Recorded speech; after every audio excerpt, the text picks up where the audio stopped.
Hi hello అండి. ఈరోజు ఈ వీడియోలో క్యాబేజీ టిక్కీలు అనేవి ప్రిపేర్ చేస్తున్నానండి. ఇవి చాలా టేస్టీగా అండ్ ఈజీగా కూడా అయిపోతుందండి. పిల్లలైతే చాలా ఇష్టంగా తింటారు. మనము లంచ్ బాక్స్లో కూడా పెట్టి పంపించవచ్చండి. అంత టేస్టీగా ఉంటాయి. ఇలా క్యాబేజీ ఇష్టం లేకుండా ఉండే వాళ్ళకి ఈ విధంగా చేసి పెట్టామంటే అది క్యాబేజీ టిక్కీలని కూడా తెలియవు. అలా అంత టేస్టీగా ఉంటాయి. అండ్ మనకి చేయడం కూడా చాలా ఈజీ ప్రాసెస్ అండి. ఇది ఏ విధంగా చేసుకోవాలో ప్రాసెస్ అనేది చూద్దాము. ఇలా ఒక బౌల్ తీసుకొని దీంట్లోకి క్యాబేజీ తురుము అనేది వేసుకోవాలి. మనం గ్రేటర్తో తురుముకుంటే సరిపోతుందండి. ఎంత చిన్నగా తురుముకుంటే అంత బాగుంటుంది. ఈ విధంగా తురుముకున్న దాంట్లోకి మనకు టేస్ట్కి తగినంత కారం, ఉప్పు, అలాగే మిరియాల పొడి అనేది వేసుకోవాలి. దీంట్లోకి నేను ఇక్కడ ఉప్మా రవ్వ అనేది వేస్తున్నానండి. ఈ విధంగా ఉప్మా రవ్వ వేసుకోవడం వల్ల ఇది చాలా మంచి టేస్ట్ వస్తాయి. అలానే మంచిగా ఫ్రై కూడా అవుతాయండి. టేస్ట్ అనేది కొంచెం డిఫరెంట్గా బాగుంటుంది. అలాగే దీంట్లోకి కార్న్ఫ్లోర్ అనేది యాడ్ చేస్తున్నాను. ఈ కార్న్ఫ్లోర్ అనేది అందాజుగా చెప్పలేమండి. ఎందుకంటే మనకి ఇది కలుపుతుంటే వాటర్ అనేది ఎంత క్వాంటిటీ అనేది అవుతుందో తెలియదు. సో దీంట్లోకి ఇంకాస్త బియ్యపిండి కూడా యాడ్ చేస్తున్నాను. ఇలా బియ్యపిండి వేయడం వల్ల కూడా క్రిస్పీగా వస్తాయి. ఇలా అన్నీ వేసేసుకొని ఇలా ఒకసారి అంతా బాగా కలిపేసుకోవాలండి. గట్టిగా ప్రెస్ చేస్తూ కలుపుకోవాలి. దీంట్లో వాటర్ అనేవి ఏమీ యాడ్ చేయకూడదు. మనం క్యాబేజీలో ఉన్న వాటర్తోనే సరిపోతుంది.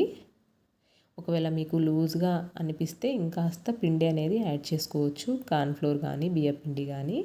నాకు ఇక్కడ ఏమీ అలా యాడ్ చేసుకునేది రాలేదండి. ఇందులో కరెక్ట్గా సరిపోయాయి. ఈ విధంగా గట్టిగా ప్రెస్ చేసుకుంటూ మన చపాతీ ముద్దలాగా ప్రిపేర్ చేసుకోవాలి. మనం ఎంత గట్టిగా ప్రెస్ చేస్తే అంత మంచిగా పిండి అనేది మంచిగా వస్తుందండి. అంటే మధ్యలో లోపల అంతా గడ్డలుగా లేకుండా మంచిగా సాఫ్ట్గా అయిపోతుంది. ఈ విధంగా గట్టిగా ప్రెస్ చేసుకుంటూ చపాతీ ముద్దలాగా ప్రిపేర్ చేసేసుకోవాలి.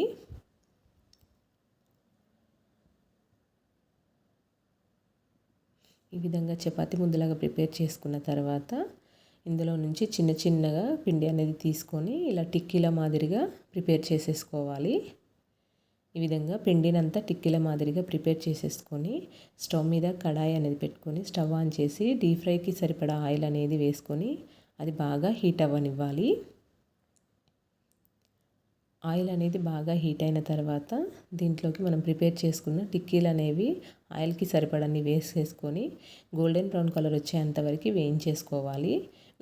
ఈ ఫ్రై అయ్యేంతవరకు మీడియం ఫ్లేమ్లోనే ఉండాలండి. హై ఫ్లేమ్లో ఉంటే పైన బ్రౌన్ పార్ట్ వచ్చేసి లోపల అనేవి పిండిగా ఉండిపోతుంది. సో ఈ విధంగా రెండు వైపులా మంచిగా బ్రౌన్ కలర్ వచ్చేంత వరకు వేయించేసుకోవాలి. ఇవి చాలా బాగుంటాయండి. టేస్ట్ అనేది పిల్లలు కూడా మంచిగా ఇష్టంగా తింటారు. మీకు కూడా ఈ ప్రాసెస్ అనేది నచ్చితే మీరు కూడా ట్రై చేయండి. అంతేనండి, మన టిక్కీలు అనేవి ప్రిపేర్ అయిపోయాయి. చాలా చల్లారినా కూడా చాలా టేస్ట్ ఉంటాయండి ఇవి. సాస్లో కానీ లేదంటే ఇలా ఊరికే తిన్నా కూడా బాగుంటాయి.